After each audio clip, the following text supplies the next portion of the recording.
믿음으로 우리가 세상을 이기는데, 믿음으로 세상을 이기는 것에 우리 두 가지가 있습니다.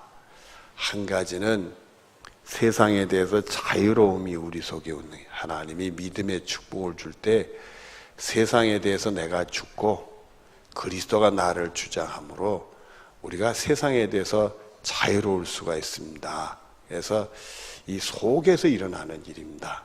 그래서 세상 것이 나에게 영향을 줄 때 내 반응은 하나님을 믿으니까, 죽은 자니까 반응이 별로 없습니다. 그러니까 세상 것에 좋은 것에 대한 반응도 약하겠지만 좋지 않은 것에 대해 반응도 없습니다. 다른 사람들처럼 힘들고 고통하고 이런 게 별로 없습니다. 슬픔이. 그로부터 우리는 죽었고 자유함이 있기 때문에 그렇습니다. 그래서 이 믿음의 축복이, 믿음으로 세상을 이기는데 첫째, 우리 속에서 이 자유함이 있다는 거예요. 세상 것에 대해서. 근데 완전히 자유로울 수는 없습니다. 사람이 어떻게 자기의 고통이 오는데 그 힘들다고 안 할 사람이 어디 있겠어요? 완전 자유로울 수 없어요. 그러니까 우리가 이 자유로울 수 없는데 그때마다 내가 자유롭지 못하고 너무 세상 것에 예민한 반응을 보면 내가 세상 것에 끌려다니고 눌리고 있구나, 자유가 없구나 하고선 아직 내가 죽지 않았네. 이걸 우리가 깨닫고 기도하고 예수님 십자가에 죽고 이런 것들이 우리 속에 계속 반복이 일어나면서 세상 것에서 죽고 예수님 나를 다스려서 세상으로부터 자유함을 자꾸 가지는 것이 믿음으로 세상을 이기는 거고, 우리 믿음이 강해지는 것을 표현하는 겁니다. 이 믿음이 약할 때는 예민하게 반응을 보여. 누가 무슨 소리 했다 하는 거 가지고도 그냥 죽었다 살았다 그러고 막 잠 못 자고 난리 나지요. 그러나 자유로운 사람은 아무 실형도 안 합니다. 그런 축복이 여러분에 있어지기를 바랍니다. 이것이 우리 속에서 일어나는 믿음으로 세상을 이기는 열매가 되는 거고요. 그 다음에 우리 겉에서, 우리 겉사람에 일어나는 또 믿음으로 세상을 이기는 열매가 있습니다. 그건 뭐냐면 우리는 하나님을 믿으니까, 하나님이 나를 구원해 주실 줄로 믿으니까, 그리고 하나님은 살아역사하실 줄로 믿으니까, 하나님은 내 아버지니까, 내가 기도하면 반응을 보이실 줄로 믿으니까, 그렇게 하나님 뭐라 하는 말씀만 우리가 명심하고 하나님 말씀대로 사니까 하나님이 살아역사하시는 증거를 우리에게 보여줄 때 그 통해서 나를 건져주시고 그 문제를 해결해 주시는, 살아역사하는 하나님을 체험하는 그런 놀라운 일이 생기게 되는 겁니다. 그래서 이게 믿음으로 우리는 하나님의 역사를 경험하는, 구원의 역사를 경험하는 승리가 우리에게 있게 되는 거예요. 이 두 가지 열매가 우리가 믿음으로 세상을 이기는 겁니다. 첫째는 속에서 일어나는 거예요. 자유함이라는 거예요. 세상에 대해서 죽었다는 거예요. 조금 어려운 일이 있으면 그냥 죽었다가 조금 괜찮아지만 살았다. 이거는 자유함이 없어서 그래요. 이미 세상에 대해서 죽은 사람은 별 반응이 없습니다.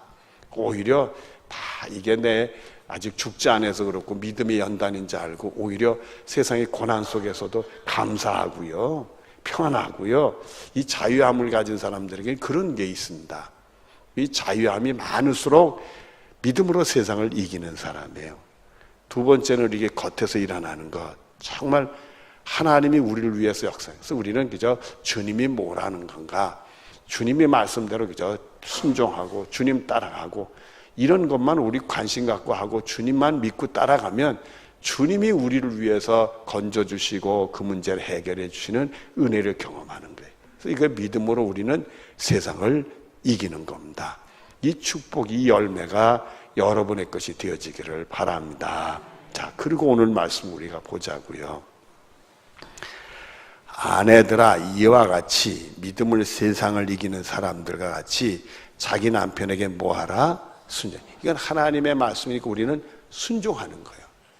순종할 때 도저히 순종할 수 없는 사람이다, 우리는 순종할 수가 없다, 이런 게 오지 않아요, 여러분들. 그러니까 그거는 그런 문제에 대해서 내가 아직 눌리고 영향을 받고 자유함이 없는 거예요.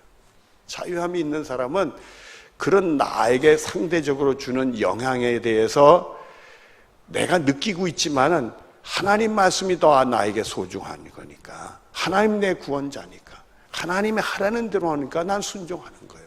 무슨 말인지 아시겠어요? 나를 순종하지 못하게 하는 환경에 대해서 난 죽은 거예요. 자유로운 거예요. 그리고 하나님이 살아 역사하실 줄로 믿으니까. 그리고 오직 나는 하나님 말씀대로 사는 거예요. 순종하라니까 난 순종하는 거예요. 순종할 수 있는 사람에게 하고 못하는 사람은 못하고, 그런 게 아니라 하나님이 순종하라니까 우리는 순종하는 거예요. 그리하면 이는 혹 말씀을 순종하지 아니하는 자라도 말로 맘지 않고 그 안에 행실로 말미암아 구원을 받게 하려 함이니, 이렇게 돼 있어요.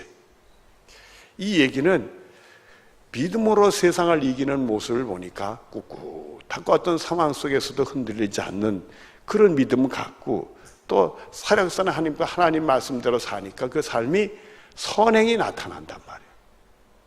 결국 이 믿음이 없는 사람, 하나님 말씀대로 살지 않고 그 아내에게 무례하게 행동할 수 있는 사람, 쓸데없는 고집 부리고 인격이 약해가지고 무례하게 할 수 있는 사람, 그런 사람조차도 결국 그 아내 앞에 무릎을 꿇게 된다. 그건 뭐냐면 사랑스러운 하나님이 그 마음을 건드리는 거예요. 그 남편의 마음을 건드리는 거예요. 그래서 결국은 그 아내 앞에 무릎을 꿇고 자기도 예수를 믿게 되는 은혜 역사가 나타나게 된다. 이 과정 속에서 이 순종한 아내는 그 남편에 대해서 자유함을 가지는 거예요. 세상에 대해서 죽은 것이고, 또 겉으로는 사력사 하나님이 그 기도에 응답을 주셔서 그 남편의 마음을 만지니까 예수 믿고 구원받는 사람으로 돌아서게 되는 놀라운 역사가 나타난다. 이게. 그래서 우리는 믿음으로 세상을 어떻게 한다? 이기는. 믿음으로 이렇게 세상을 이겨나. 그러니까 2절에 너희는 누구를 두려워하여? 하나님을 두려워하죠. 사람을 두려워하는 게 아니고, 내가 하나님을 향해서 하나님 말씀대로 사나 믿음으로 하나, 믿음으로 살지 못하면 하나님 나를 구원해 주지 않으니까 그게 두려운 거죠. 그 다음에 정결한 행실을 봅니다. 그 얘기는 하나님 말씀대로 사는 거예요. 자기를 두려워하는 게 아니라, 남편이 보기에는 자기를 두려워하는 게 아니라 누구를 두려워해요? 하나님을 두려워하고요.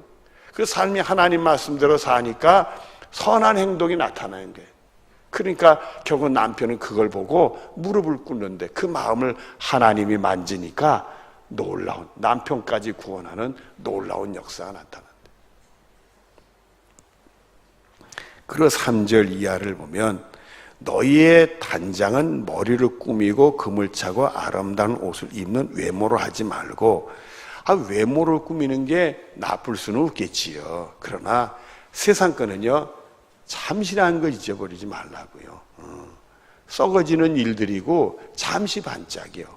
이런 젊은 청춘 남녀들이 만나서 결혼할 때 외모를 보는 것들도 많아요. 외모를 보는 것도 많아요. 그러나 결혼 생활 10년, 20년, 30년 해오는 사람들은 그 부부 관계가 외모를 보지 않지 않습니까? 외모가 아무 상관도 없어요. 아무리 외모가 잘생기고 훌륭하더라도 패기 싫을 수 있거든. 하는 짓이 배기 싫으면. 여러분 그렇지 않습니까? 외모가 아주 쭈그렁 바가지 같다 하더라도 그 마음을 보면 그 너무 아름다우니까 그게 이뻐 보일 수가 있거든요. 외모는 잠시지 그게 오랜 게 아니에요. 그러니까 우리가 외모로 꾸미지 말고 어떻게 해라? 4절에 오직 마음에 숨은 사람, 이 속 사람이 온유하고 예수님 성품을 따라가라는 거고요. 안정한 그 심령에 썩지 않을 것을 하라. 썩지 않을 게 무엇이에요? 하나님 말씀으로 살라. 우리가 썩을 것으로 거듭난 게 아니라 썩지 않은 하나님의 말씀으로 거듭났다고 그랬잖아요. 하나님의 말씀으로 하라 이게. 이는 하나님 앞에 뭐다? 값진 거다 이게. 그래서 하나님이 우리를 구원해 주시는 거예요. 참 이게 믿음으로 우리는 세상을 이겨야 돼. 예수 믿기로 하고 믿음으로 세상을 산다는 사람이 믿음으로 세상을 이기지 못하면 그건 아무것도 아니잖아요. 그게 무슨 믿음 생활이겠어요. 여러분 믿음으로 세상을 이기는 축복 있기를 바라요. 일단 여러분의 속에서 세상 거로부터 자유롭기를 바라요. 사람으로부터 자유롭게, 완전히 자유롭지 못한 것이 늘 우리 속에 있지요. 영향을 어떻게 안 받겠어요. 나에게 싫게 하고 괴롭게 하는데 싫다 괴롭다 반응 안 보이는 사람이 어디 있겠어요. 근데 그런 반응을 보이면 아, 내가 아직 죽지 않았구나, 자유함이 없구나. 여러분, 하나님께 기도하고 세상 것을 십자가에 못 박고 그리스도와 함께 하나님의 사람으로 믿음을 세상에 이루는 사람을 부활되는 은혜가 여러분이 있어지기를 바라요. 그리고 그 믿음을 가지고 하나님 말씀 들고 꿋꿋하게 살면 하나님이 역사를 하셔. 남편의 마음도 건드리고 세상 일도 손을 댄단 말이에요. 내가 해결할 수 없는 문제를 하나님이 해결해 주신다. 이런 축복이 여러분의 것이 되어지기를 바랍니다. 5절 말씀을 보면은 전에 하나님께 소망을 두었던 거룩한 부녀들도 이와 같이 자기 남편에게 순종함으로 자기를 단장하였나니. 자, 누구에게 소망을 뒀다고요? 하나님께. 남편에게 소망을 뒀다고 그랬어요? 하나님께 소망을. 그렇죠. 남편에게 소망을 뒀다 생각해 보자고요. 세상 사람에게 소망을 뒀다 생각해 보자고요. 세상 일에 소망을 뒀다 생각하자. 그것이 나에게 좋게 할 수도 있고 나쁘게 할 수도 있잖아요.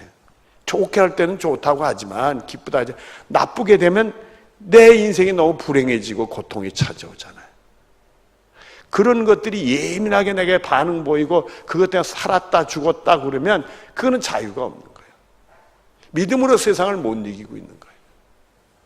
그로부터 우리는 예수의 이름 물리치고 주님께 다 맡기고 예수님과 함께 다시 사는 자유의 축복이 여러분의 것이 되어지기를 바라요. 그리고 여러분을 사랑하신 하나님이 여러분 마음 중심으로 하시고 여러분의 기도를 듣고 계신 줄로 믿고 하나님이 살아 역사하실 줄 믿고 믿음으로 세상을 이길 수 있는 여러분들 되어지기를 바랍니다. 미쁘신 하나님이 가만히 계시겠느냐 말이에요. 우리는 하나님의 소망을 두고 그리고 하나님이 남편에게 순종하라니까 우리는 하나님 말씀에 순종하는, 복종하는 거지. 남편에게 순종하는 것은 하나님 말씀에 순종함으로 하는 거지. 그것으로 단장을 해라. 믿음으로 단장을 해라. 믿음으로 세상을 이기는 단장을 해라. 이 말씀 우리에게 주는 거예요. 그리고는 6절에 사라가 아브라함을 주라 칭하여 순종한 것 같이 너희는 무엇을 행하고 선하다. 여러분, 이 사라라는 여인은 아브라함의 아내예요.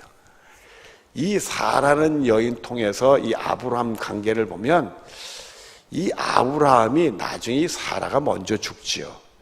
죽어서 장례칠 때 많이 슬퍼해요. 자기 때문에 고생한 아내 때문에 많이 슬퍼하는데 아브라함이 아내 때문에 슬퍼할 이유가 많아요.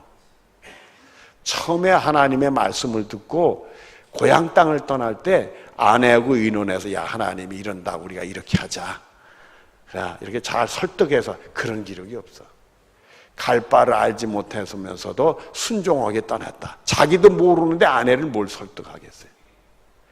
무조건 이사 가자고 그러고 어디로 가냐 물어볼 때도 몰라, 하나님이 지시할 땅이 있어, 그냥 가면 돼. 이런 무모하게 짝이 없는 남편에 일을 제공하지 아니하고 그대로 순종했다는 거예요. 아니, 이곳에 우리가 얼마나 고생해서 터를 잡았는데 이거를 포기하고 가야 됩니까? 한번 다시 생각해야지. 어찌 아무리 남편이라고 그렇지 이렇게 무모하게 하면 되나? 그저 밤새도록 잔소리하고 못 가게 하고 난리법석을 치러야 되는데 그게 아니라 이게.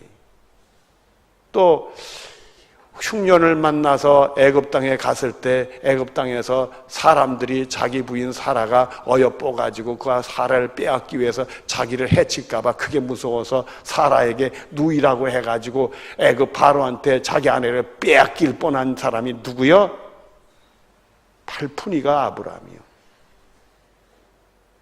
온품이가 아니에요. 팔품이요. 10개월에 출산한 게 아니라 8개월에 출산한 사람이에요. 사도 바울도 자기가 덜 떨어졌다고 그랬잖아요.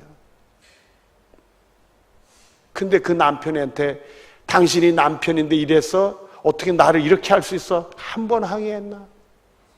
그대로 순종했다. 그게 쉬운 일이냐? 여러분, 히브리서 11장 11절에 보면 말입니다. 이 사라의 믿음을 하나님이 뭐라고 표현했느냐 하면 놀랍게도 다른데 일반적으로 이 하나님이 100세의 아브라함에게 이삭을 주셨잖아요. 그러니까 아브라함의 믿음을 우리가 얘기하는데 히브리서 11장은 절대 그렇게 얘기 안 해요. 사라의 믿음을 얘기해요. 사라는 자기에게 약속하신 하나님은 미쁘신 줄 믿었다. 그 약속을 꼭 지키시는 줄 믿었다. 이렇게 나와 있어요. 하나님이 약속한 건 꼭 지키시는 줄로 믿었다. 하나님 말씀한 건 꼭 지켜주는 줄로 믿었다 이거예요. 하나님이 순종하라면 꼭 남편을 하나님이 구원해 주실 줄로 믿었다 이거예요. 그 약속을 믿었다. 그래서 그것을 너희는 선을 행하라. 그게 선했다 이거예요. 하나님이 그걸 보시고 계세요. 그러니까 하나님이 이 사라에게 축복을 내려주신 거예요. 그리고 아무 두려운 일에도 놀라지 않았다. 세상에 대해서 죽었으니까 놀라우는 일에도 놀라지 않았다. 그의 딸이 된 것이 아니냐. 아브라함을 줄여서 아브라함의 딸이 된 게 아니냐. 우리가 이렇게 볼 수 있지만 우리는 이제 영적으로 생각. 누구의 딸이 된 거예요? 하나님의 딸이 된 거지. 여러분, 하나님의 자녀가 되기를 바라요. 하나님 믿고 다 맡기기를 바라요.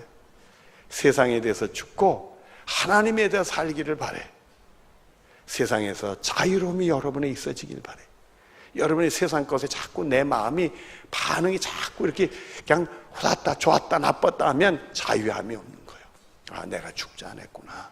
믿음이 아직 약하구나. 믿음 달라고 그러고 하나님께 다 맡기고 그것에 대해서 죽고 그리스도에 대해서 다시 사는 축복이 여러분의 것이 되어지기를 바랍니다.